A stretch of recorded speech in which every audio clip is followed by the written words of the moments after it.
मेहनत करो पढ़ाई पे थोड़ा। सर वो नहीं बताए थे। अच्छा नहीं बताए थे, ठीक है यहीं से स्टार्ट करते हैं हम लोग। टॉपिक हमारा क्या है, कटिंग ऑफ स्प्रिंग। आवाज ठीक है या तेज बोलना पड़ेगा? ठीक है ना? ठीक है ये सर। हाँ, हेडफोन ईयरफोन जो भी रहेगा लगा के बैठना। ठीक है, हम क्या बताए थे, आपने ऐसे फील भी किया होगा कभी, किया है कि नहीं किया है, उस टाइम भी बताए थे। अगर किसी स्प्रिंग का अगर आप क्या करो, लेंथ कट कर दो या फिर बढ़ा दो या घटा दो, ठीक है बढ़ा के सोच सकते हो, मान लो कट कर दो घटा दो, तो स्प्रिंग कांस्टेंट की वैल्यू क्या होती है, इंक्रीज कर जाती है। सपोज इसका जो ओरिजिनल लेंथ है, जब स्प्रिंग क्या था हमारा अनस्ट्रेच था, तो उसका मान लो कि ओरिजिनल लेंथ कितना है, एल है, और इस टाइम पे इसका स्प्रिंग कांस्टेंट मान लो कि के है।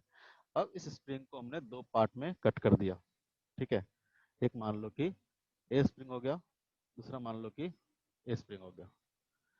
ठीक है, तो क्या होगा, स्प्रिंग कट कर दोगे तो क्या होता है, स्प्रिंग कांस्टेंट की वैल्यू क्या हो जाती है, चेंज हो जाती है। इसका मान लेते हैं हम लोग K1, इसका मान लेते हैं हम लोग K2।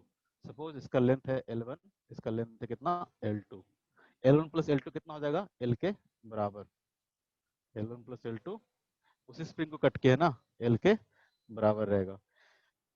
तो इसमें क्या होता है, अगर ये जो स्प्रिंग कांस्टेंट है, ये डिपेंड किस पे करता है, एक तो मटेरियल पे डिपेंड करता था, और दूसरा चीज डिपेंड करता था किस पे, तो लेंथ ऑफ द स्प्रिंग पे। अगर स्प्रिंग को कट करते रहो कट करते रहो, तो जो प्रोडक्ट ऑफ स्प्रिंग कांस्टेंट और जो लेंथ होता है वो क्या होता है, कांस्टेंट रहता है। ये चीज शायद बताए थे, ये इंपॉर्टेंट प्रॉपर्टी है। किसी भी स्प्रिंग का स्प्रिंग कांस्टेंट और उसका जो लेंथ है उसको मल्टीप्लाई करोगे तो क्या रहेगा, ये हमेशा कांस्टेंट रहेगा। ठीक है, के इंटू एल हमेशा क्या रहेगा, कांस्टेंट रहेगा। तो अगर आप इस स्प्रिंग को कट करके आपने तीन पार्ट, दो पार्ट में कर दिया, तीन पार्ट में कर दिया, जितना भी कट में कर दो, तो क्या होगा, कट करने के बाद के इंटू एल इजक्वल टू कितना हो जाएगा, तो K one into L one equal to कितना हो जाएगा, तो के टू इंटू एल टू। यानी किसी भी इंस्टेंट पे स्प्रिंग कांस्टेंट और उसके लेंथ को मल्टीप्लाई करोगे तो वही वैल्यू आएगा जो कि पहले था। ठीक है, इसको आप दो पार्ट में कट कर लो, तीन पार्ट में कट कर लो, कितने भी पार्ट में कट कर लो। सपोज दैट कि L1 equal to, suppose that कि L1 equal to L by 4 है, L2 इक्वल टू कितना आ जाएगा, 3L बाई 4 हो जाएगा। तो मुझे K1 K2 क्या होगा, K1 और K2 क्या होगा, तो आपको पता है क्या होता है, K into L equal to कितना हो जाएगा, K1 इंटू L1, L1 कितना है, तो L बाई 4 इक्वल टू कितना हो जाएगा, तो K2 इंटू L2, L2 कितना हो जाएगा, L2 इक्वल टू 3L/4। ठीक है, तो यहाँ से अगर K1 K2 निकालना होगा तो इस दोनों को इक्वेट कर दो, तो यहाँ से K1 इक्वल टू कितना आ जाएगा, तो K1 इक्वल टू आ जाएगा, L से L कैंसिल हो जाएगा, कितना आ जाएगा, 4 times of K। K1 equal to कितना आ जाएगा, 4 टाइम्स ऑफ K। उसी तरह से K2 इक्वल टू कितना आ जाएगा, इस दोनों को कंपेयर करोगे, ठीक है, फर्स्ट को लास्ट के साथ, L से L कैंसिल हो जाएगा, तो K2 इक्वल टू कितना आ जाएगा, K2 equal to 4K/3, 4K/3। ठीक है, कितने भी पार्ट में इसको कट करते रहो, हमेशा क्या होगा, जो स्प्रिंग कांस्टेंट है और उसका जो लेंथ है उसका प्रोडक्ट क्या रहेगा, कांस्टेंट ही रहेगा। ठीक है, यानी स्प्रिंग को अगर आपने 1/4 टाइम्स कर दिया, ठीक है, फर्स्ट केस में यहाँ पे जो स्प्रिंग था उसको आपने 1/4 टाइम्स कर दिया, तो जो स्प्रिंग कांस्टेंट है कितना हो जाएगा, 4 टाइम्स ऑफ के। ठीक है, इसका लेंथ आपने 1/4 कर दिया, तो स्प्रिंग कांस्टेंट क्या हो जाएगा, 4 टाइम्स इंक्रीज कर जाएगा। उस तरह से इसका लेंथ आपने 3/4 किया है, जो स्प्रिंग कांस्टेंट हो जाएगा क्या हो जाएगा, 4/3 टाइम्स ऑफ के। ठीक है, 3/4 कर दिया इसका लेंथ, तो लेंथ और स्प्रिंग कांस्टेंट की वैल्यू क्या होनी चाहिए, सेम होनी चाहिए केस में, तो क्या हो जाएगा, 4K/3 हो जाएगा। कोई दिक्कत, कोई दिक्कत? नहीं सर। ठीक है, तो इस तरह से हम लोग स्प्रिंग कांस्टेंट अगर उसको कट कर दिए तो हम लोग निकाल सकते हैं। नेक्स्ट टॉपिक हमारा series and parallel combination of spring. ठीक है, सबसे पहले हम लिखेंगे सीरीज कॉम्बिनेशन ऑफ स्प्रिंग।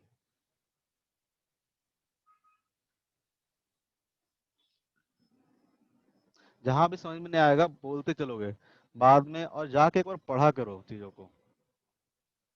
ठीक है, सब कुछ तो मिल ही जाता है, वीडियो लेक्चर मिल जाता है, नोट्स मिल जाता है आपके पास, प्रैक्टिस करने के लिए ऑनलाइन पोर्टल भी है, असाइनमेंट भी है, और आपके पास बुकलेट भी है, तब भी नहीं करते हो। सीरीज कॉम्बिनेशन ऑफ स्प्रिंग, कहने का मतलब क्या है, अगर दो स्प्रिंग को हमने सीरीज में कनेक्ट कर दिया है तो उसका इक्विवेलेंट कितना होगा। सीरीज में कैसे कनेक्शन करेंगे, तो सीरीज ऑफ पैरेलल कॉम्बिनेशन पढ़े होगे रेजिस्टेंस का, तो यहाँ भी सीरीज में कैसे कनेक्ट करेंगे, एक स्प्रिंग ऐसा है, दूसरे स्प्रिंग को मैंने इसके तरह सीरीज में कनेक्ट कर दिया। ठीक है, एक ऐसा कॉम्बिनेशन हो गया, तो सीरीज कॉम्बिनेशन हो गया, एक के बाद एक हमने कनेक्ट कर दिया। सपोज इसका जो स्प्रिंग कांस्टेंट है K1 है, इसका स्प्रिंग कांस्टेंट क्या है, K2 है। हम क्या निकालना चाहते हैं कि इस दोनों स्प्रिंग को हटा के एक हम लोग स्प्रिंग यूज कर रहे हैं। ठीक है, एक स्प्रिंग यूज कर रहे हैं जो कि वही इफेक्ट करेगा जो दोनों कंबाइंड इफेक्ट दे रहा था, K1 और K2 दोनों मिला के, यानी स्प्रिंग 1 और स्प्रिंग मिला के 2 जो इफेक्ट दे रहा था वही इफेक्ट ए देगा। इसका K इक्विवेलेंट क्या होगा, यानी ऐसे स्प्रिंग का इक्विवेलेंट स्प्रिंग कांस्टेंट क्या होगा, कैसे निकालेंगे। कहने का मतलब क्या हुआ, अगर मान लो कि आप इस पे एक फोर्स लगाते हो F, ठीक है, एक फोर्स लगाते हो F, सपोज दैट इसमें जो इलोंगेशन हो गया x1 और इसमें इलोंगेशन हो गया कितना, x2। ये जो ब्लॉक है कितना मूव करेगा इधर, ये ब्लॉक कहीं इधर आ जाएगा, और इसमें जो टोटल इलोंगेशन हो जाएगा कितना हो जाएगा, x1 प्लस x2 हो जाएगा। हो जाएगा कि नहीं हो जाएगा, ठीक है। यस। यानी इधर भी अगर आप वही फोर्स लगाते हो, सेम अमाउंट का फोर्स लगाते हो, तो यहाँ भी जो इलोंगेशन होना चाहिए इस स्प्रिंग में किसके बराबर होना चाहिए, x1 प्लस x2 के बराबर होना चाहिए। तभी तो बोले हैं क्या है, इक्विवेलेंट स्प्रिंग है, यानी ये दोनों मिलके जो कंबाइंड इफेक्ट प्रोड्यूस कर रहा था, ठीक है, उतना ही क्या करेगा ये अकेला स्प्रिंग उस तरह का इफेक्ट आपको प्रोड्यूस करेगा। यानी ये दो स्प्रिंग लगा लो या उसके जगह पे एक अकेले स्प्रिंग को आप लगा लो, दोनों क्या काम करेगा, सेम काम करेगा। जैसे रेजिस्टेंस में करते थे ना हम लोग, इक्विवेलेंट रेजिस्टेंस निकालते थे कि दो रेजिस्टेंस अगर सीरीज में से कनेक्टेड है, इसके जगह पे हम लोग क्या करते थे, इसके जगह पे एक इक्विवेलेंट रेजिस्टेंस आप लगा सकते हो। मान लो कि इसका रेजिस्टेंस R1 है, इसका रेजिस्टेंस मान लो कि R2 है, R इक्विवेलेंट क्या होता था, R1 plus R2, R1 plus R2। यानी या तो आप इसके रेजिस्टेंस को लगाओ या इसको हटा के आप R इक्विवेलेंट यानी R1 प्लस R2 का एक रेजिस्टेंस लगा दो, दोनों काम क्या होगा, सेम ही करेगा। जितना हीट इसमें प्रोड्यूस होगा उतना हीट इसमें प्रोड्यूस होगा, जितना करंट इसमें जाएगा उतना ही करंट क्या करेगा, इसमें जाएगा, अगर पोटेंशियल डिफरेंस दोनों के पास सेम है तो। ठीक है, तो सेम यहाँ पे भी है, इक्विवेलेंट का कॉन्सेप्ट यहाँ पे भी सेम है कि इस दोनों स्प्रिंग को हटा के एक हमने नया स्प्रिंग लगा दिया जो कि सेम इफेक्ट प्रोड्यूस करेगा, जो कि दोनों मिलके अलग अलग कर रहे थे। तो ये जो के इक्विवेलेंट है किसके बराबर होगा, के इक्विवेलेंट किसके बराबर होगा। ठीक है, ये निकालते हैं कितना होगा। अगर मान लो कि इस स्प्रिंग में एलोंगेशन हुआ x1, इस स्प्रिंग में एलोंगेशन हुआ x1 और इस स्प्रिंग में एलोंगेशन हुआ x2। ठीक है, आपने फोर्स लगाया F और इस स्प्रिंग का स्प्रिंग कांस्टेंट K1 है और एलोंगेशन इसमें x1 है, इस स्प्रिंग का स्प्रिंग कांस्टेंट K2 है और इसमें एलोंगेशन कितना है, x2 है। तो इस पॉइंट पे अगर देखोगे तो यहाँ पे अगर फोर्स जो लग रहा होगा कितना लग रहा होगा, अगर इसमें एलोंगेशन हुआ है x2, इसमें इस स्प्रिंग में एलोंगेशन हुआ है x2, तो यहाँ पे जो फोर्स लग रहा होगा किसके बराबर लग रहा होगा, K2 इंटू x2 के बराबर लग रहा होगा, नहीं लग रहा होगा। यहाँ पे जो फोर्स लग रहा होगा किसके बराबर लग रहा होगा, K2 इंटू x2 के बराबर लग रहा होगा। ठीक है, क्यों, क्योंकि इस स्प्रिंग में जो एलोंगेशन हुआ है x2 हुआ है। किसी भी स्प्रिंग में अगर एलोंगेशन x होता है तो फोर्स कितना लगता है, k इंटू एक्स के बराबर। यहाँ पे क्या हो जाएगा, K2 इंटू x2। अगर इस पॉइंट पे देखोगे, इस पॉइंट पे इस डायरेक्शन में जो फोर्स लगेगा ये कौन लगा रहा होगा, ये वाला स्प्रिंग लगा रहा होगा। ये स्प्रिंग कितना लगाएगा फोर्स, K2 इंटू x2 के बराबर। और जबकि ये जो स्प्रिंग है, पहला वाला जो स्प्रिंग है वो कितना फोर्स लगाएगा, तो यहाँ पे इसका जो स्प्रिंग कांस्टेंट है K1 है और इसमें जो इलोंगेशन हुआ है कितना हुआ है, x1 हुआ है। इस पॉइंट पे इस डायरेक्शन में फोर्स कितना लगाएगा, K1 into x1, K1 into x1। ठीक है, यहाँ पे फोर्स तो लग ही रहा है F। ठीक है, उसी तरह से अगर इसमें हम देखें इक्विवेलेंट वाला स्प्रिंग में, इसमें जो इलोंगेशन हुआ है कितना हुआ है, x1 प्लस x2 के बराबर। यहाँ पे जो फोर्स लग रहा है सेम फोर्स लगाएंगे F, तो यहाँ पे जो फोर्स के कारण इलोंगेशन इसमें कितना हो जाएगा, इसमें इलोंगेशन हो जाएगा इसका इक्विवेलेंट कैपेसिटी स्प्रिंग कांस्टेंट के इक्विवेलेंट, और इसमें जो इलोंगेशन है x1 प्लस x2 के बराबर है। तो यहाँ पे जो फोर्स लग रहा होगा वो कितना लग रहा होगा, के equivalent into x1 plus x2, के equivalent into x1 plus x2। अगर यहाँ से आप देखोगे, ठीक है, ये जो फोर्स है इस केस में, ये जो फोर्स किसके बराबर होगा, अगर मान लो चीजें यहाँ पे इक्विलिब्रियम में है, इतना फोर्स लगा के चीजें क्या है इक्विलिब्रियम में है, इस केस में जो अप्लाइड फोर्स F होगा किसके बराबर हो जाएगा, force equal to K2 into x2 equal to K2 into x equal to कितना हो जाएगा, K1 into x1, K1 into x1। और यहाँ पे जो अप्लाइड फोर्स होगा वो किसके बराबर हो जाएगा, force equal to K equivalent into x1 plus x2। यहाँ बैलेंस करोगे चीजों को, F इधर के लग रहा है और इधर कितना लग रहा है, K equivalent into x1 plus x2। यहाँ फोर्स लग रहा होगा K equivalent into x1 plus x2। आपको पता क्या है कि x1 plus x2 equal to कितना होगा,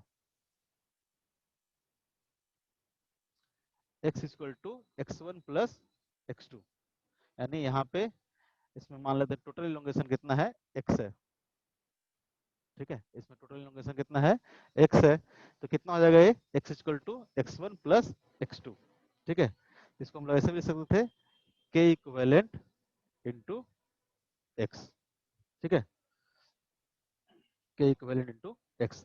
तो x इक्वल टू क्या आ जाएगा, इसको हम ऐसे लिख सकते थे k इक्विवेलेंट इंटू x।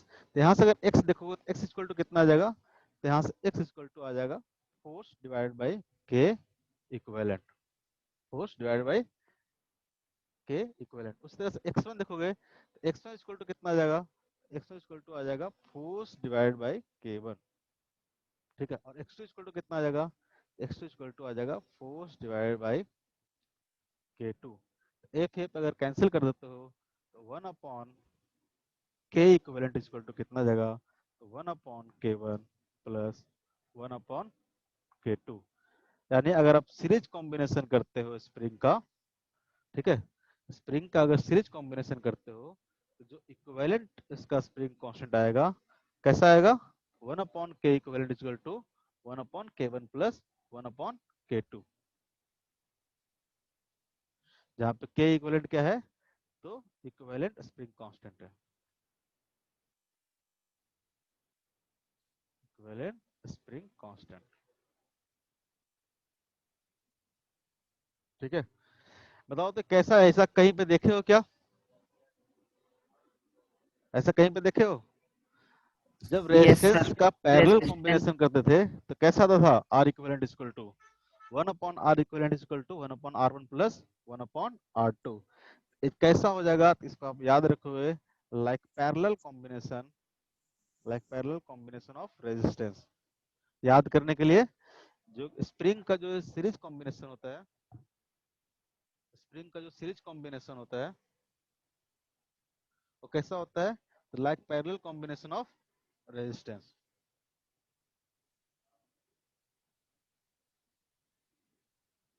ठीक है। यहाँ से ऐसे भी लिख सकते हो कि के इक्विवेलेंट इक्वल टू कितना आ जाएगा, के इक्विवेलेंट इक्वल टू कितना आ जाएगा, k1 into k2 divide by k1 plus k2, ठीक है। तो जैसा वहां पे पैरेलल में होता था वैसा यहाँ पे स्प्रिंग में कैसा होता है, सीरीज में होता है, सर ठीक सीरीज है। कॉम्बिनेशन पैरेलल कॉम्बिनेशन से कैसे हो सकता है? स्प्रिंग में अलग टाइप का होता है, ठीक, वहां तो हम लोग निकालते थे ना, वहां भी तो ऐसा कोई रूल थोड़ा ना टपक के आया था ऊपर से, हम लोग इक्विवेलेंट निकालने की कोशिश करते थे कैसे आता है। यहाँ भी देखोगे जैसे कि कैपेसिटेंस का आपको आइडिया नहीं है, कैपेसिटेंस आप लोग पढ़ लेते, 12th में पढ़ना है, कैपेसिटेंस में भी ऐसा ही आता है 1 upon C equivalent equal to 1 upon C1 plus 1 upon C2। तो बेसिकली स्प्रिंग और कैपेसिटर एक जैसा काम करते हैं। जब हम लोग मैकेनिकल इलेक्ट्रिकल सर्किट को मैकेनिकल सर्किट में कन्वर्ट करते हैं तो कहीं पर इलेक्ट्रिकल सर्किट में स्प्रिंग है, तो सॉरी मैकेनिकल सर्किट में कहीं पर स्प्रिंग है तो कैपेसिटेंस की तरह वो बिहेव करता है, क्योंकि एनर्जी स्टोर करता है ना, कैपेसिटेंस क्या करता है, एनर्जी स्टोर करता है, लेकिन बाद का चीज है, ठीक है। अभी बस इतना ध्यान रखो कैसे बिहेव करता गया, तो निकाल के दिखाएं कैसे बिहेव कर रहा है। हमने क्या किया, लॉजिक जो जो था स्प्रिंग का वो सारा लॉजिक यहाँ पे हमने लगा दिया। ठीक है, इस स्प्रिंग को अगर आप इधर खींचते हो तो इसमें मान लो कि इलोंगेशन x1 है, इसमें इलोंगेशन मान लेते हैं कि x2 है। तो हमने सारा फोर्स बैलेंस किया कि यहाँ पे जो फोर्स होगा इधर kx1 लग रहा होगा, क्यों, क्योंकि इसमें स्प्रिंग कांस्टेंट k1 है और इलोंगेशन इसमें कितना हुआ है, x1 हुआ है। ठीक है, इधर की स्प्रिंग कांस्टेंट k2 है और इलोंगेशन x2 हुआ है, तो k1 x1 equal to k2 x2 equal to कितना हो जाएगा, f हो जाएगा। ठीक है, कोई गड़बड़ यहाँ पे तो है नहीं, यहाँ भी कोई गड़बड़ नहीं है। इसको मान लेते हैं इक्विवेलेंट बनाया, तो इक्विवेलेंट में क्या होगा, इलोंगेशन किसके बराबर होगा, x equal to x1 plus x2 के बराबर होगा। और यहाँ से हमने कंडीशन सॉल्व किया कि k इक्विवेलेंट कैसा आएगा, तो वहां से सॉल्व करने पे k इक्विवेलेंट कैसा आया, ऐसा आया। ठीक है, तो 1 अपॉन, तो कैसे हुआ का मतलब क्या है, ऊपर से आया ये? कोई दिक्कत, बताओ बताओ, कुछ कंफ्यूजन हो तो बताओ, कैसे नो होगा सर। मतलब, ऊपर से आया और जैसे करते हुए आए, कॉन्सेप्ट को यस सर। लगाते गए ऐसा ही आ गया। अगर k1 प्लस k2 आता तो k1 प्लस k2 हो जाता। जैसे रेजिस्टेंस में आता है, रेजिस्टेंस में भी क्या करते हो इक्विवेलेंट निकालने के लिए, सेम करंट का यूज करते हो। अगर सीरीज कॉम्बिनेशन है इसमें भी जो करंट होगा सेम करंट क्या होगा उसमें होगा। ठीक है, जैसे कि रेजिस्टेंस में निकालते थे ना, यस सॉरी, सर। ऐसे रेजिस्टेंस होता था तो हम लोग क्या बोलते थे कि यहाँ पे जो करंट जा रहा है वही करंट क्या जाना चाहिए, यहाँ भी जाना चाहिए। तो हम लोग करते थे कि यहाँ पे जो करंट होगा, ठीक है, उसको निकाल के जब हम देखते थे तो आर इक्विवेलेंट क्या आता था, R1 प्लस R2 के बराबर आता था। ठीक है, तो यहाँ भी क्या होगा, हमने कॉन्सेप्ट यूज किया अगर इलोंगेशन एक में x1 है एक में x2 है, तो जो इक्विवेलेंट होगा उसमें जो इलोंगेशन होगा कितना होगा, x1 प्लस x2 को होगा। एक कॉन्सेप्ट हमने यूज किया, वहां से k इक्विवेलेंट इस फॉर्म में आ गया। ठीक है,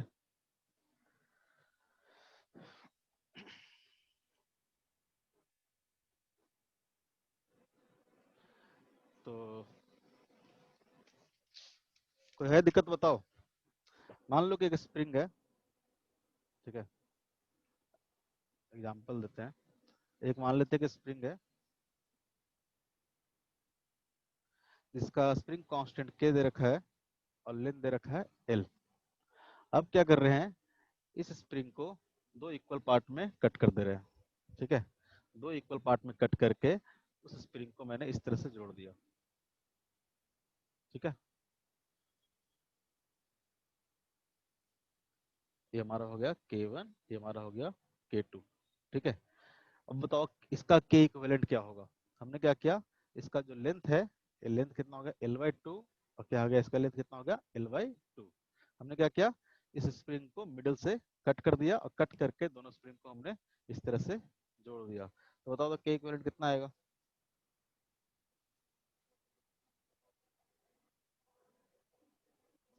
पहले तो k1 कितना हो जाएगा,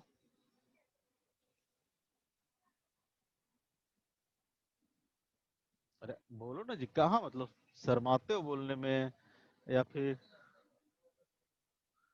k1 इक्वल टू कितना हो जाएगा, इस स्प्रिंग को कट करके हाफ किया है।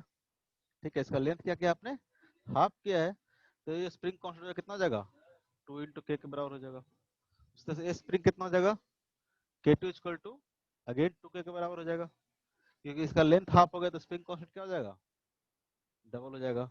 अब k इक्विवेलेंट कितना आ जाएगा, तो 1 upon k equivalent equal to 1 upon 2k plus 1 upon 2k। आना भी चाहिए था, सेम आना चाहिए था। सर हाँ, दोनों 2k हो जाएगा, k1 और k2 नहीं लिखेंगे। k1 इक्वल टू लिखे ना भाई, k1 इक्वल निकाल लिए 2k, एक डाटा वो दिया हुआ था ना कि इसी स्प्रिंग को क्या किया आपने, कट किया है। अच्छा इसी स्प्रिंग को दो इक्वल पार्ट में कट करके इस तरह से आपने कनेक्ट कर दिया है।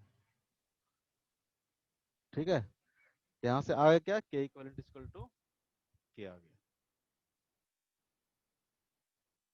ठीक है, k इक्वलेंट आना भी चाहिए था, इसी स्प्रिंग को कट करके यस वापस सर। जोड़ दिया तो k ही आना चाहिए था। सिंपल सा लॉजिक वाला क्वेश्चन था, बताए नहीं तुम लोग। अगर इस तरह से रहे क्वेश्चन तो आप सीरीज कॉम्बिनेशन या पैरेलल कॉम्बिनेशन पे तो आप आराम से इसको निकाल सकते हो। आगे देखते हैं पैरेलल कॉम्बिनेशन, सीरीज तो हो गया। कोई भी इसमें सिंपल सिंपल क्वेश्चन रहेगा, क्वेश्चन में बेसिकली यूज होगा, इसलिए इतना ज्यादा क्वेश्चन नहीं करवा रहे इस पे, 5 6 क्वेश्चन करा दिए, कुछ नहीं है, हर जगह पे खिंची करना है। पैरेलल कॉम्बिनेशन, कोई तुक्का मारो तो कैसा होगा पैरेलल कॉम्बिनेशन में, कई इक्विवेलेंट।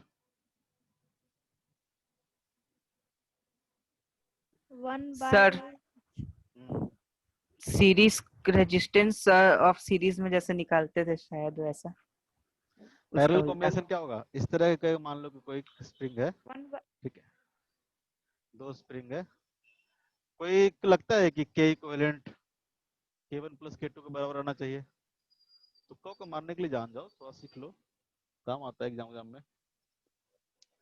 हो सकता है कि नहीं हो सकता है, सीरीज पैरेलल में ही दो तरीके होते हैं ना, देखते हैं कैसे आएगा, ठीक है। तो दो स्प्रिंग है मेरे पास, ठीक है, एक x1 है, सॉरी एक K1 है स्प्रिंग कांस्टेंट, दूसरे का स्प्रिंग कांस्टेंट कितना है, K2 है, ठीक है। इस दोनों को हमने पैरेलली कनेक्ट करके एक इक्विवेलेंट रेजिस्टेंस निकालना है, इक्विवेलेंट रेजिस्टेंस नहीं, स्प्रिंग कांस्टेंट, ठीक है। इस दोनों को कंबाइन करके, इस दोनों को हटा के मैंने एक स्प्रिंग लगा दिया, जिसका हमको के इक्विवेलेंट निकालना है क्या होगा, ठीक है। अब उसी तरह से करते हैं, कॉन्सेप्ट लगाते हैं। कॉन्सेप्ट क्या है, अगर मान लो कि फोर्स इस पे आप F लगा रहे हो, सेम फोर्स आप इस पे F लगा रहे हो, ठीक है। सपोज है कि इसमें जो इलोंगेशन हुआ, दोनों स्प्रिंग में इलोंगेशन क्या होगा, सेम होगा कि नहीं होगा। ये मान लो कि ब्लॉक यहाँ से यहाँ मूव कर जाता है, यहाँ से यहाँ मूव कर जाता है, ज्यादा ही स्प्रिंग खिंचा गया। ये स्प्रिंग क्या था, K1, ये क्या था, K2। सपोज दैट कि फोर्स लगाने से इस स्प्रिंग में जो इलोंगेशन हुआ है, ठीक है, x हुआ है, यहाँ इलोंगेशन कितना होगा, सेम ही होगा दोनों में। अगर इसमें x हुआ तो इसमें भी क्या होगा, x ही होगा, कि ज्यादा कम हो जाएगा, ब्लॉक दिखा देना हो जाएगा इस करके, ये वाला सर कम खिंचाया, दोनों ब्लॉक में, सॉरी दोनों स्प्रिंग में एलोंगेशन या फिर कंप्रेशन जो होगा क्या होगा, पैरेलल में सेम रहेगा, ठीक है।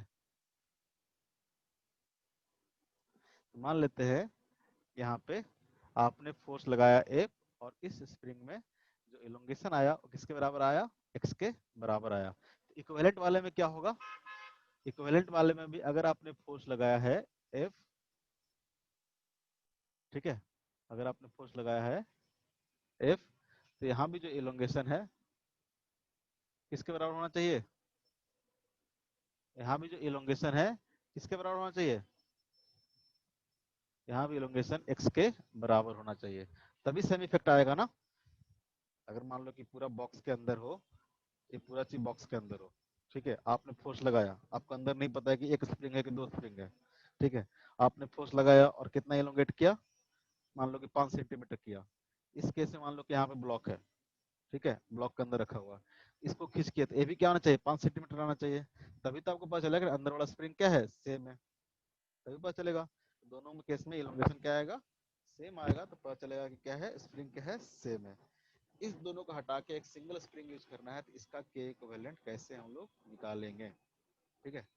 अगेन कॉन्सेप्ट यूज कर लेते हैं। अगर इधर फोर्स लग रहा है F, इस स्प्रिंग कितना फोर्स लगा रहा होगा, पहला वाला स्प्रिंग कितना फोर्स लगा रहा होगा, इसका स्प्रिंग कांस्टेंट है K1, और इसमें जो इलोंगेशन है x है, ये फोर्स लगा रहा होगा कितना, K1 इंटू एक्स, और ये कितना फोर्स लगा रहा होगा, ये लगा रहा होगा K2 इंटू एक्स, ठीक है। और यहाँ पे जो स्प्रिंग है, ये जो फोर्स लगा रहा होगा कितना लगा रहा होगा, ये लगा रहा होगा K equivalent into K equivalent into x. अगर यहाँ से देखोगे आप, यहाँ से जो फोर्स होगा, अगर चीजें इक्विलिब्रियम में है, तो जो फोर्स होगा किसके बराबर हो जाएगा, force equal to K1x plus K2x। इस ब्लॉक पे दो फोर्स लग रहे हैं बैकवर्ड डायरेक्शन में, एक K1x लग रहा है, एक K2x लग रहा है, तो जो फोर्स F होगा क्या होगा, दोनों के सम के बराबर होगा, ठीक है। यहाँ पे चीजें क्या है, इक्विलिब्रियम में है, तो क्या होगा, force equal to K1x plus K2x के बराबर होगा। यहाँ पे जो फोर्स होगा, यहाँ पे जो फोर्स होगा किसके बराबर होगा, यहाँ पे जो फोर्स होगा K इक्विवेलेंट इंटू एक्स के बराबर, K इक्विवेलेंट इंटू एक्स के बराबर, ठीक है। अगर इस दोनों की इक्वेशन को देखोगे, इक्वेशन 1 और इक्वेशन 2, यहाँ जो फोर्स है क्या है, k1x प्लस k2x। यहाँ जो फोर्स है क्या है, k equivalent into x।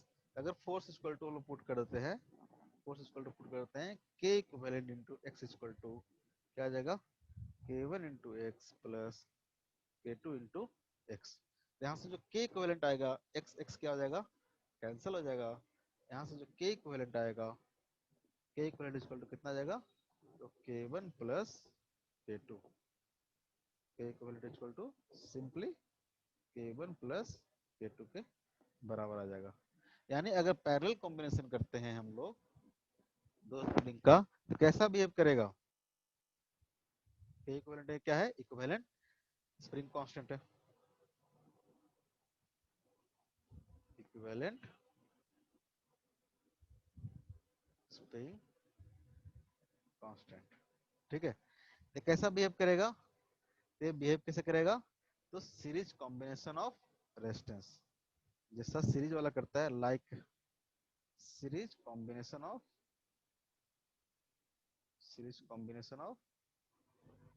Resistance.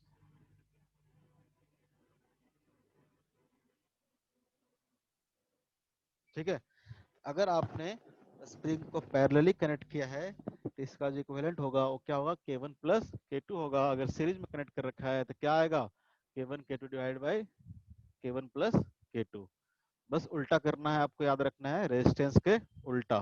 ठीक है, जैसा रेजिस्टेंस में होता है उसका उल्टा स्प्रिंग में होता है। अगर रेजिस्टेंस इक्विवेलेंट निकालना हो सीरीज में तो R1 प्लस R2 करते हैं, और पैरेलल में R1 R2 divide by R1 plus R2, उसका उल्टा यहाँ पे कर देंगे।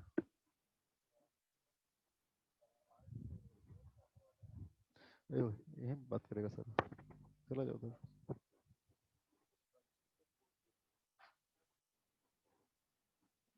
हाँ हेलो, हाँ जी, तो ये बात समझ में आया, ये बात समझ में आया, यस सर। वेरी गुड, कुछ तो आ रहा समझ में। एक एग्जांपल देता हूँ, ये मान लेते हैं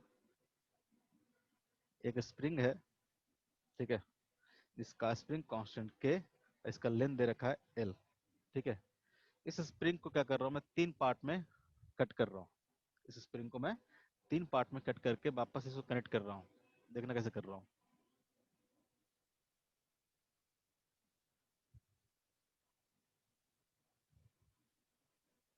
ठीक है, इसका लेंथ है L/4, इस स्प्रिंग को कट किया हमने, इसका भी लेंथ है L/4।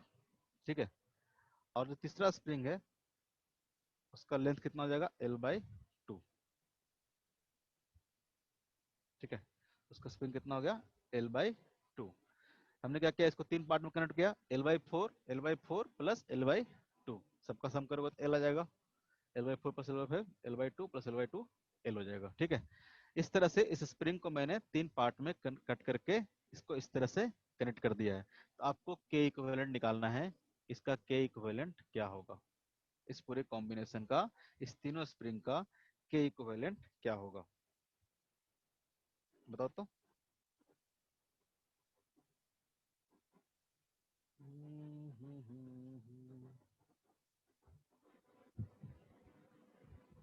इसका K इक्विवेलेंट क्या होता, तो जरा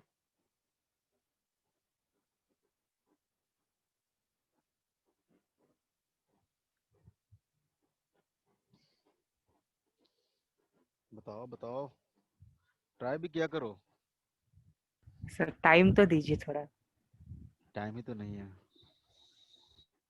1 घंटे का तो क्लास होता है, बढ़वाओ क्लास यार, 1.5 घंटे का करवाओ, शुरू होते खत्म हो जाता है, पता ही नहीं चलता है कुछ। सर आज एक्सटेंड कर दीजिए, अभी तो कोई क्लास नहीं है नहीं हम कर लोग का। सकते ना, क्लास है 3:30 से।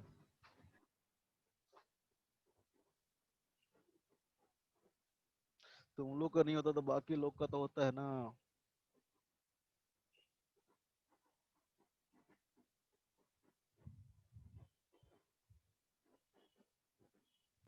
सर 10K होगा क्या? 10K होना चाहिए, हाँ होना चाहिए 10K।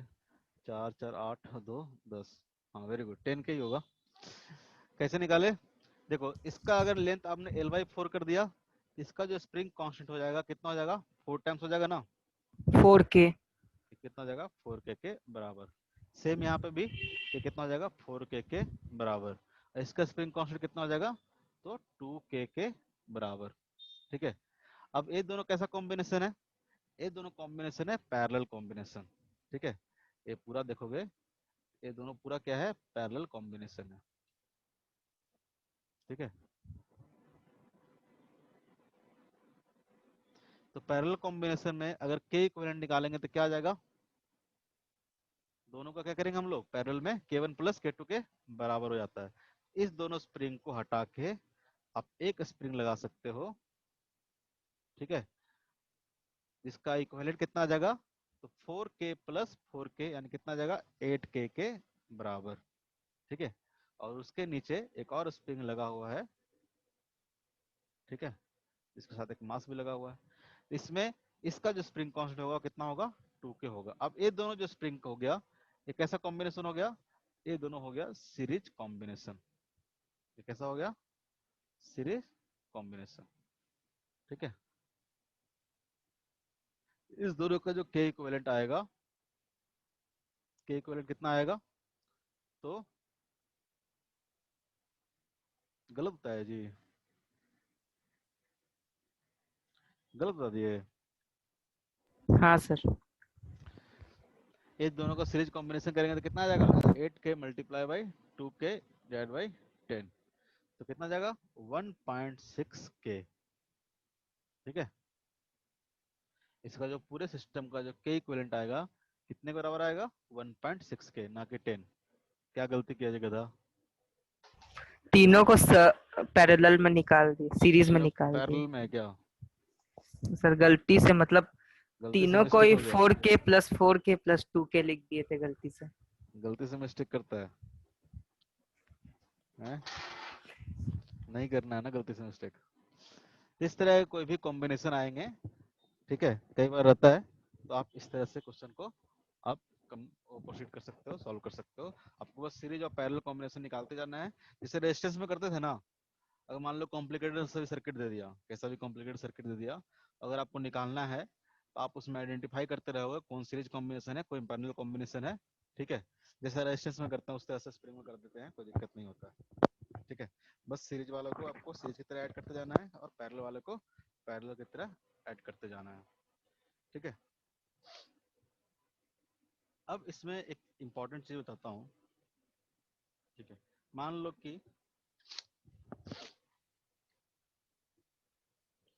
कि एक स्ट्रिंग है, ठीक है, धागा है, और उसके साथ,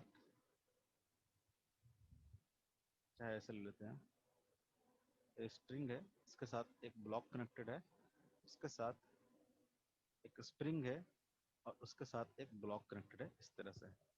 ठीक है, कुछ मान लेते हैं ये ब्लॉक ए है, ये ब्लॉक क्या है, बी है।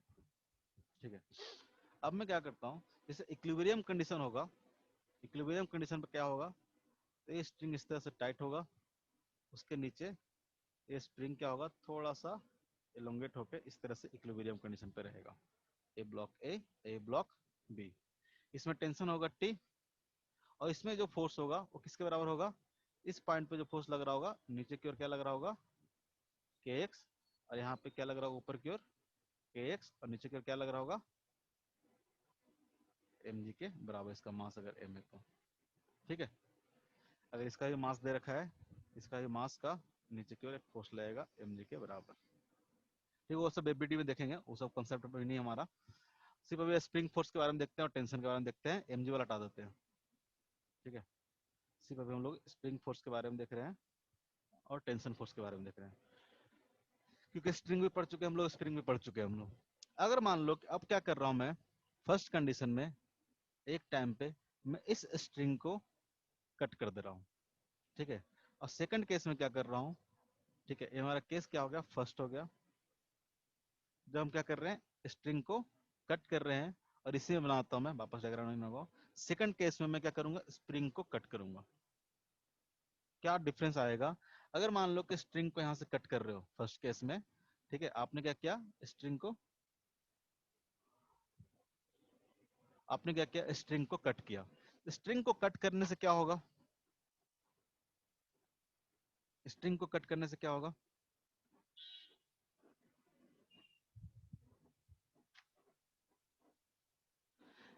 जैसे आप स्ट्रिंग को कट करोगे, ठीक है,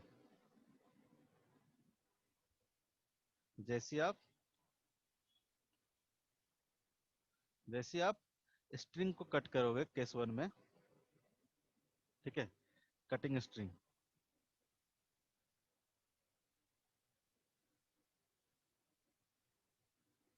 स्प्रिंग नहीं है स्ट्रिंग है, धागा को कट कर रहे हैं, तो जैसे स्ट्रिंग को आप कट करोगे क्या हो जाएगा,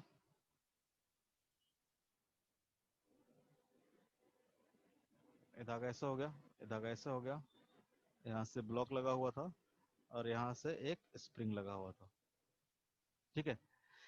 इसमें टेंशन क्या हो जाएगा, जीरो। जैसे कट करोगे टेंशन टी इक्वल टू क्या हो जाएगा, जीरो, सडनली हो जाएगा। जैसे आप स्ट्रिंग को कट करोगे टेंशन क्या हो जाएगा, स्ट्रिंग में जीरो हो जाएगा कि नहीं हो जाएगा, यस सर। सडनली इसमें टेंशन कितना हो जाएगा, जीरो हो जाएगा। लेकिन क्या स्प्रिंग में स्प्रिंग जीरो हो जाएगा क्या, स्प्रिंग फोर्स जीरो हो जाएगा क्या, बताओ तो। No sir. स्प्रिंग फोर्स क्या रहेगा, एट सर जिस कांस्टेंट। इंस्टेंट पे आप कट किए हो, वेरी गुड, कांस्टेंट ही रहेगा। जिस इंस्टेंट पे आप कट किए होगे उस इंस्टेंट पे अगर देखोगे तो यहाँ पे जो स्प्रिंग फोर्स होगा वो k इंटू एक्स के बराबर ही होगा, k इंटू एक्स के बराबर, रिमेंस कांस्टेंट रहेगा, मतलब रिमेंस एक्स रहेगा, मतलब रिमेंस कांस्टेंट नहीं, मतलब कि उस स्टैम्प पे, जिस इंस्टेंट पे आप कट किए हो उस इंस्टेंट पे क्या रहेगा, k एक्स के बराबर रहेगा, t इक्वल टू जीरो।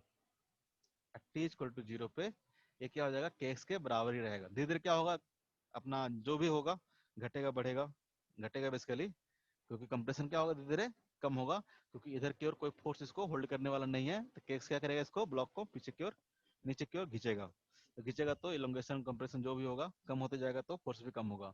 लेकिन हम टी इक्वल टू जीरो की बात कर रहे हैं, जब टी इक्वल टू जीरो की बात करेंगे तो उस इंस्टेंट पे जो स्प्रिंग होगा वो क्या रहेगा, के एक्स के बराबर रहेगा, क्या रहेगा, के एक्स के बराबर रहेगा, ठीक है, इसमें चेंजेस नहीं होंगे, ठीक है। यानी अगर हम देखें इसका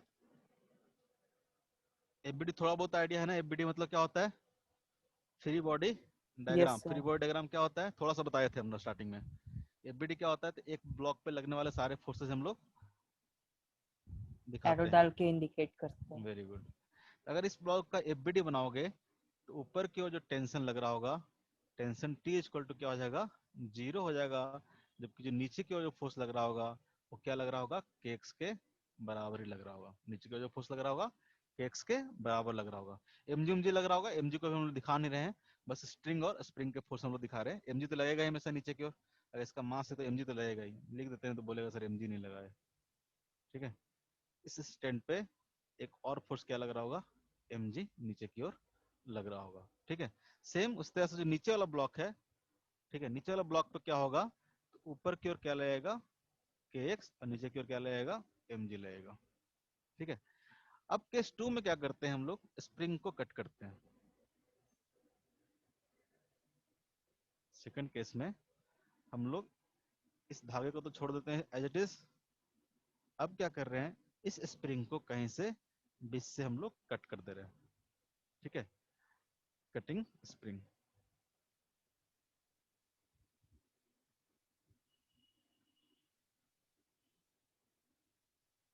ठीक है। सेकंड केस में हम लोग क्या कर रहे हैं, स्प्रिंग को कट कर रहे हैं। तो स्प्रिंग को जब कट करेंगे तो क्या होगा बताओ तो जरा, अगर हम एफबीडी बनाए इस ब्लॉक का, ए का और बी का, ब्लॉक ए का अगर एफबीडी बनाए तो ऊपर क्या लग रहा होगा, टेंशन। टेंशन जीरो होगा कि नहीं होगा, सर कहाँ पर? कहाँ पे, हाँ एक ही जगह तो टेंशन है इसमें, स्प्रिंग में। टेंशन जीरो होगा क्या होगा बताओ तो जरा, सर, जीरो नहीं होगा। जीरो, जीरो होगा क्या, जीरो नहीं होगा। और के एक्स की वैल्यू 0 होगी कि नहीं होगी? के एक्स की वैल्यू 0। के एक्स की वैल्यू 0 हो जाएगी।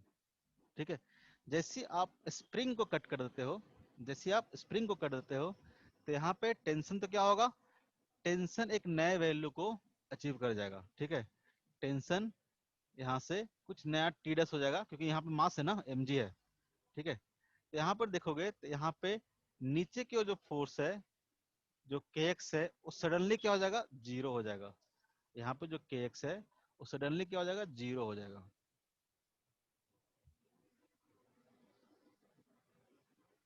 ठीक है, सडनली kx क्या हो जाएगा, 0 हो जाएगा। कब?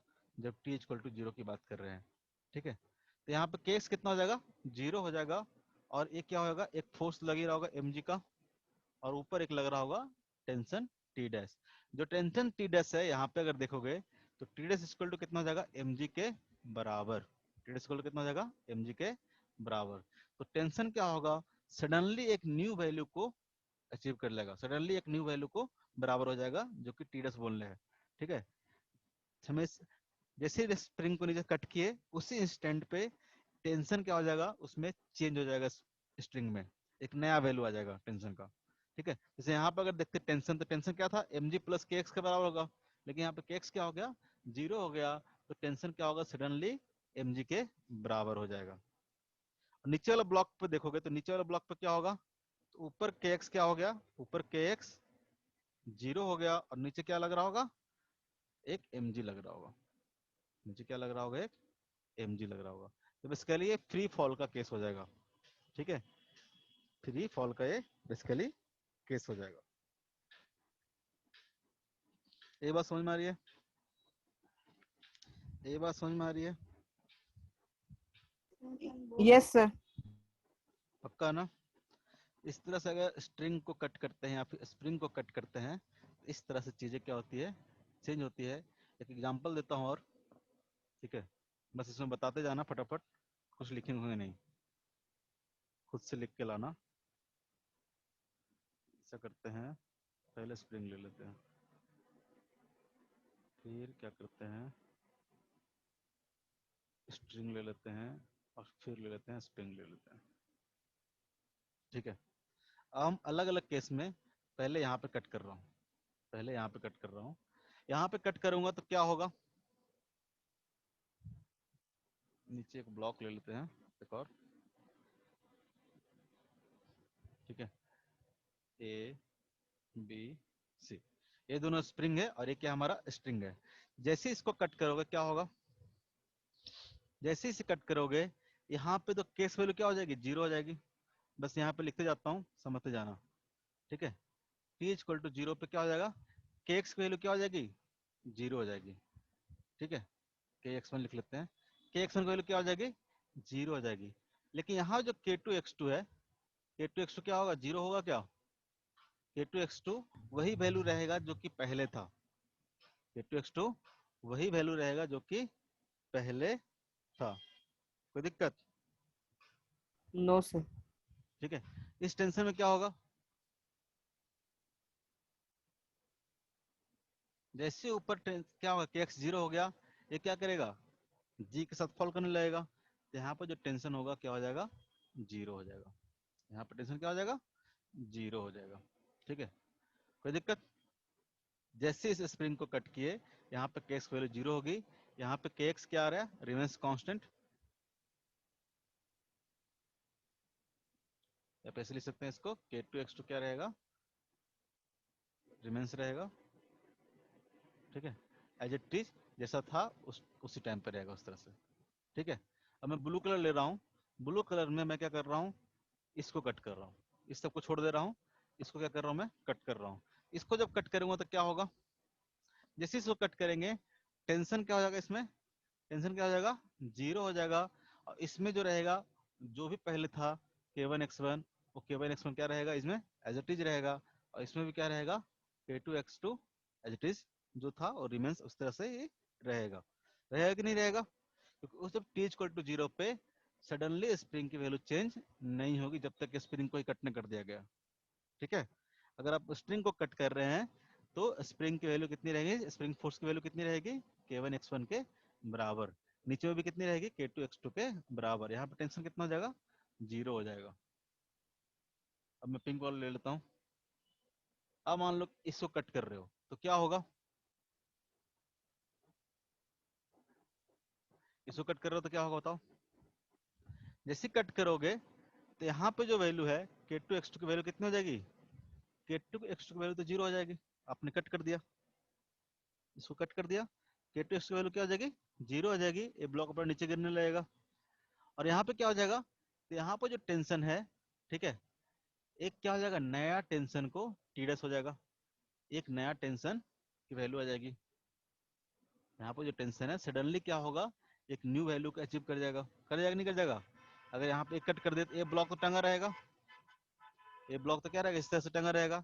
यहाँ पे जो भी पहले टेंशन की वैल्यू थी उससे अलग एक टेंशन की वैल्यू आ जाएगी सडनली। और यहाँ पे भी क्या होगा, यहाँ पे उस इंस्टेंट पे क्या होगा, इसमें चेंज होगा कि नहीं होगा, इसमें चेंज होगा कि नहीं होगा। अरे t इक्वल टू 0 पे चेंज नहीं होगा, K1 X1 ही रहेगा, K1 X1 ही रहेगा। ठीक है, धीरे धीरे बाद में एक नया इक्विलिब्रियम आएगा फिर चेंज होगा। लेकिन जिस स्टैंड पे जस्ट स्प्रिंग को कट किए हो उस स्टैंड पे स्प्रिंग की वैल्यू चेंज नहीं होती है। ठीक है, जब t इक्वल टू जस्ट 0 की बात कर रहे हैं हम लोग, जिस समय पे कट किए उसी समय की हम लोग बात कर रहे हैं, उस स्टैंड पे इसकी वैल्यू 0 नहीं होगी। ठीक है, जो वैल्यू पहले थी वही वैल्यू रह जाएगी। ये बात समझ में आया, यस सर। पक्का से। सर, ये हाँ, सर इक्विलिब्रियम कंडीशन के बारे में कुछ बताइए ना। बस वही पढ़ाने वाले थे। 5-6 मिनट बचा हुआ है, एक छोटा सा टॉपिक है इक्विलिब्रियम, वो हम लोग थोड़ा सा कर लेते हैं। इक्विलिब्रियम क्या है,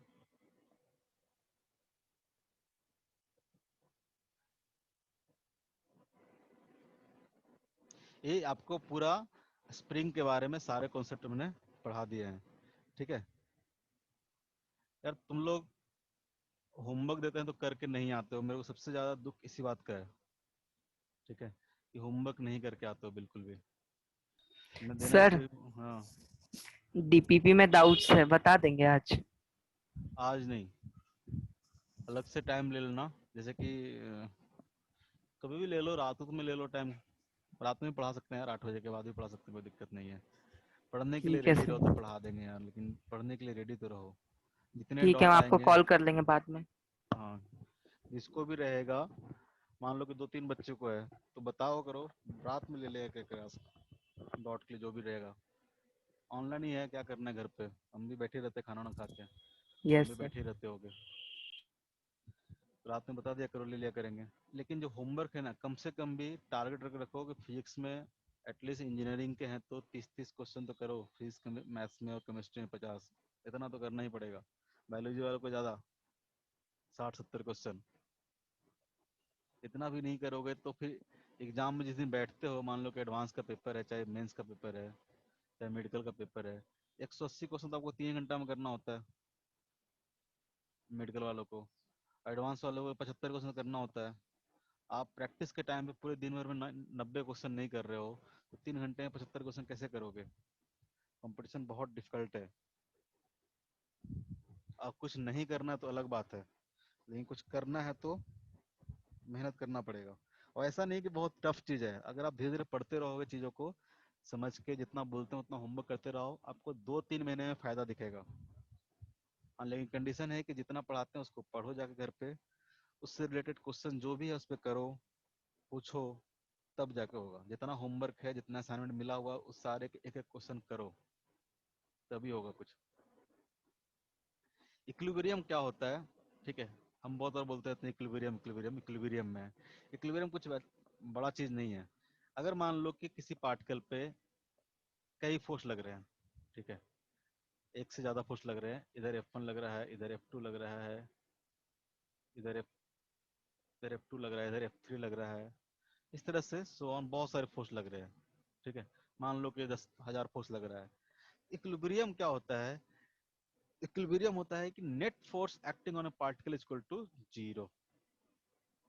इक्विलिब्रियम का एक ही कंडीशन है, क्या है? तो नेट फोर्स किसी पार्टिकल पर अगर जीरो है, नेट फोर्स अगर किसी पार्टिकल पे जीरो है, इसका मतलब वो पार्टिकल क्या है? इक्विलिब्रियम में है। एक ही कंडीशन है इक्विलिब्रियम का, ठीक है। अगर पार्टिकल क्या है, पार्टिकल पर लगने वाले नेट फोर्स क्या है? जीरो है, तो पार्टिकल क्या होगा? इक्विलिब्रियम में होगा। इसका मतलब क्या हुआ? अगर पार्टिकल मान लो कि रेस्ट पे है, पार्टिकल अगर एफ नेट के जीरो का मतलब क्या होगा? एक्सेलरेशन इक्वल टू कितना हो जाएगा इसका? जीरो हो जाएगा, ठीक है। इक्विलिब्रियम का मतलब ऐसा नहीं कि पार्टिकल मूव नहीं कर रहा है, ठीक है। मान लो कि कोई पार्टिकल कांस्टेंट वेलोसिटी से मूव कर रहा है, ठीक है। v इक्वल टू क्या है? 3 मीटर पर सेकंड कांस्टेंट वेलोसिटी है, ठीक है। इसका मतलब क्या हुआ? ये जो पार्टिकल है क्या है? इक्विलिब्रियम में है। क्यों? क्योंकि यहाँ पे कोई एक्सेशन नहीं है, इस पे लगने वाले सारे फोर्स का सम कितना होगा? जीरो होगा। पढ़े होंगे ना, कांस्टेंट वेलोसिटी से मूव कर रहा है कोई पार्टिकल, तो वहां भी क्या इसका मतलब है कि नेट फोर्स इस पर क्या है? जीरो है। तो कहीं भी बोलते हैं कि इक्विलिब्रियम कंडीशन है, इसका मतलब क्या होगा? उस पार्टिकल पर लगने वाले सारे फोर्सेस क्या होंगे? सबका सम आप निकालोगे तो क्या होगा? जीरो होगा। सबका सम क्या होगा? जीरो होगा। जैसे मैं बोल दूं, मान लो कि एक पॉइंट पी है, इस पे इस तरह से इस डायरेक्शन में T1 लग रहा है, इस डायरेक्शन में T2 लग रहा है, और इस डायरेक्शन में T3 लग रहा है। सपोज दैट ये एंगल कितना है? 90 डिग्री है। ये एंगल मान लेते हैं, कितना मान ले? 120 मान लेते हैं। तो ये एंगल कितना बचेगा जी? 90 90 180 और 20 चला गया, 30 चला गया, अब 120 ही बचेगा ना? कितना हो जाएगा? ए भी क्या हो जाएगा? 120 हो जाएगा। अगर बोलो कि पार्टिकल जो P है, पॉइंट जो P है, पॉइंट P क्या है? इक्विलिब्रियम में है, ठीक है। दिया हुआ है पॉइंट जो P है वो क्या है? इक्विलिब्रियम में है। Point P is in equilibrium.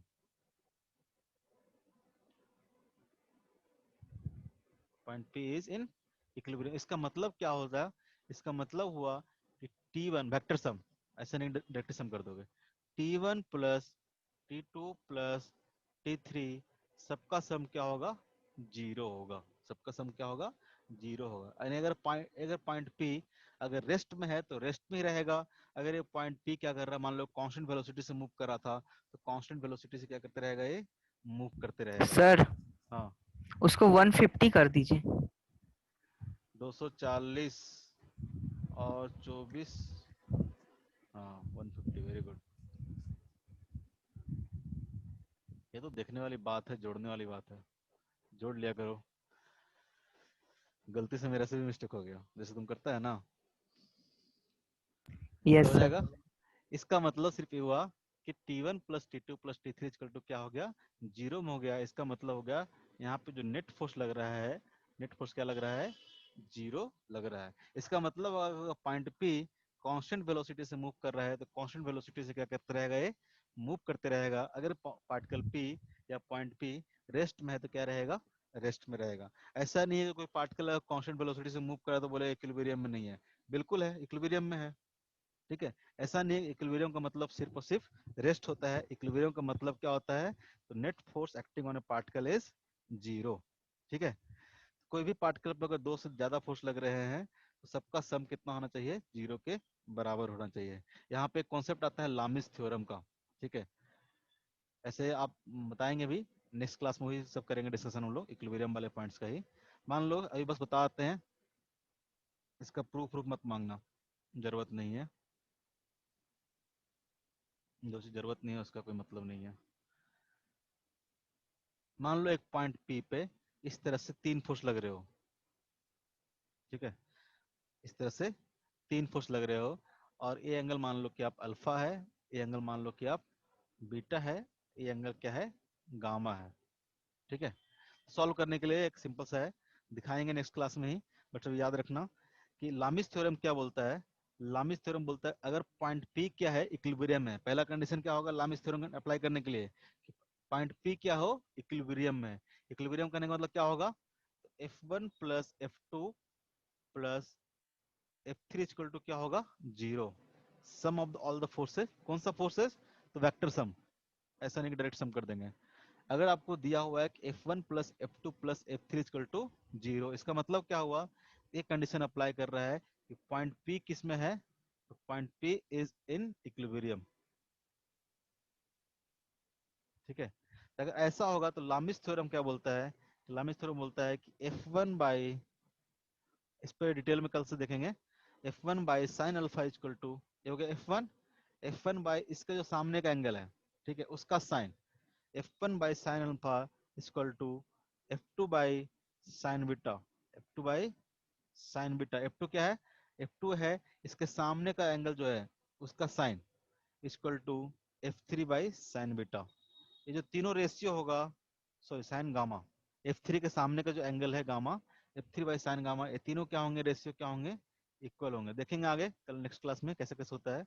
इसी को हम लोग बोलते हैं लामिस थ्योरम। ठीक है, लामिस थ्योरम अप्लाई करने के लिए कंडीशन क्या रहेगा, तो पॉइंट पी क्या होना चाहिए, इक्विलिब्रियम में होना चाहिए। ऐसा नहीं है, ये कंडीशन आपको होना चाहिए, ठीक है, तभी आप लामिस थ्योरम लगाओगे। ये हमारा क्या है, लामिस थ्योरम। इसके बारे में डिटेल में हम लोग नेक्स्ट क्लास में देखेंगे। ठीक है,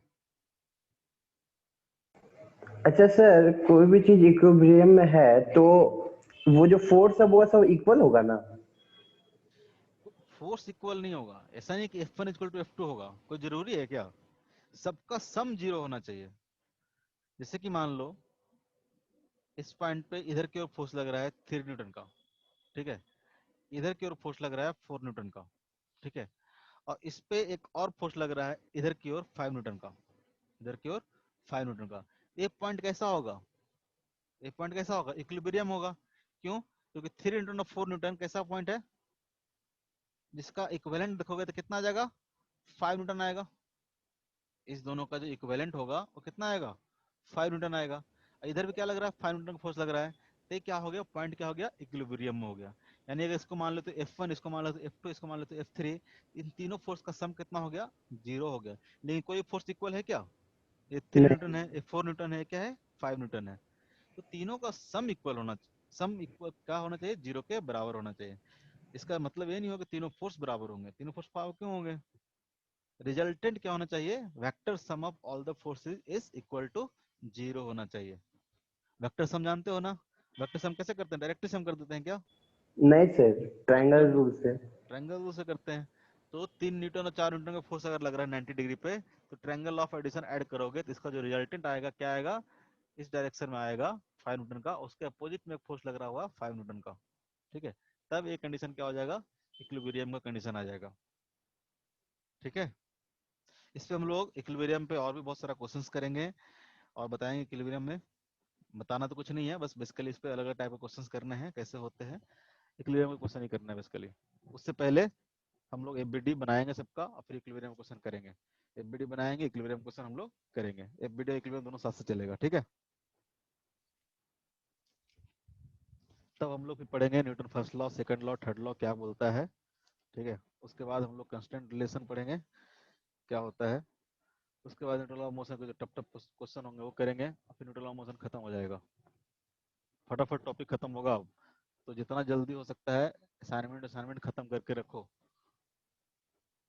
असाइनमेंट सर आप असाइनमेंट। भी डीपी में कहीं जा रहे हैं सर?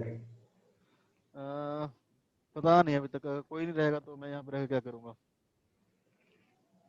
पार्टी उटी दोगे तुम लोग तो रुक जाएंगे, दे रहे हो क्या है? नहीं सर, नहीं सर, पूछे थे अगर आप रुकते तो हम लोग को काइनेमेटिक्स पढ़ा देते। अच्छा,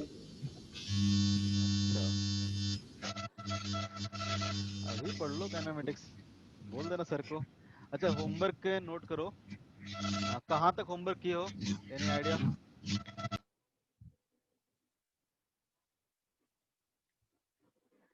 एक्सरसाइज 1 शायद, एक्सरसाइज 1 में देखना न्यूटन लॉ ऑफ मोशन में। ठीक है, मेडिकल इंजीनियरिंग दोनों का कॉमन होगा, एक्सरसाइज 1 दोनों में क्या होगा, कॉमन होगा।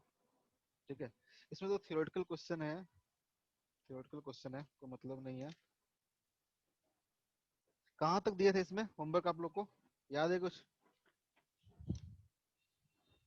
40। 40 तक दिए थे, नहीं ये तो बहुत कुछ पढ़ा दिए थे तुम लोग फिर तो। कैसे बोल रहे हो एफबीडी नहीं हुआ है? एफबीडी तो हो गया होगा ना फिर।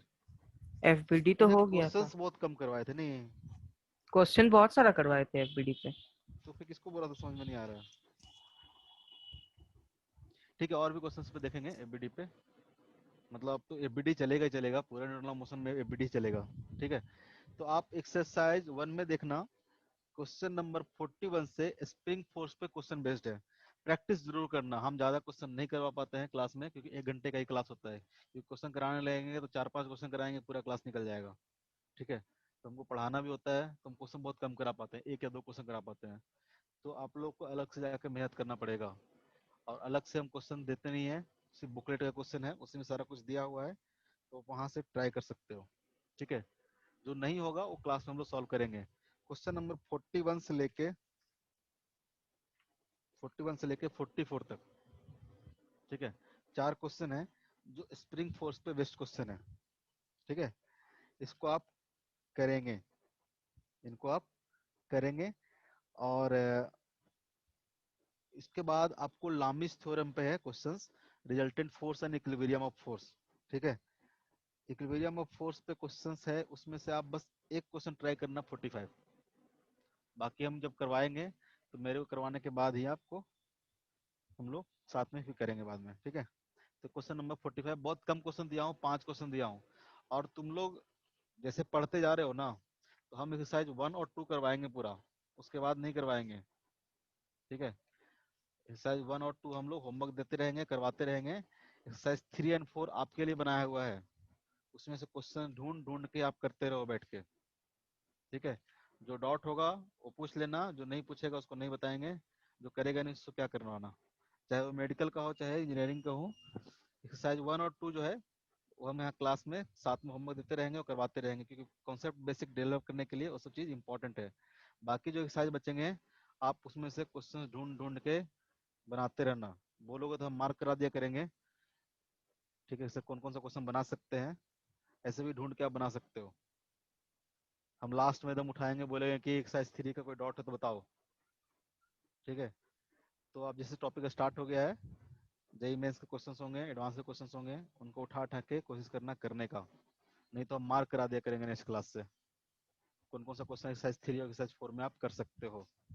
ठीक है, होमवर्क इधर से हम देंगे, 10-12 क्वेश्चन देंगे, उधर से जो मार्क करा देंगे 5-10 क्वेश्चन आप खुद से करते रहना। ठीक है, यस सर। चलो आज के लिए इतना ही, आज का सवाल समाप्त करते हैं? किसी कुछ पूछना है? रोज 6 ही पेज होता है मेरा।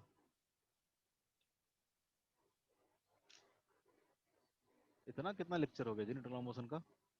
अच्छा तुम लोग में नहीं। चलो जिसको कुछ पूछना है बताओ, नहीं पूछना है और लीव कर सकते हैं। तब तक मैं भेज देता हूँ आप लोग का, एंड कर दें।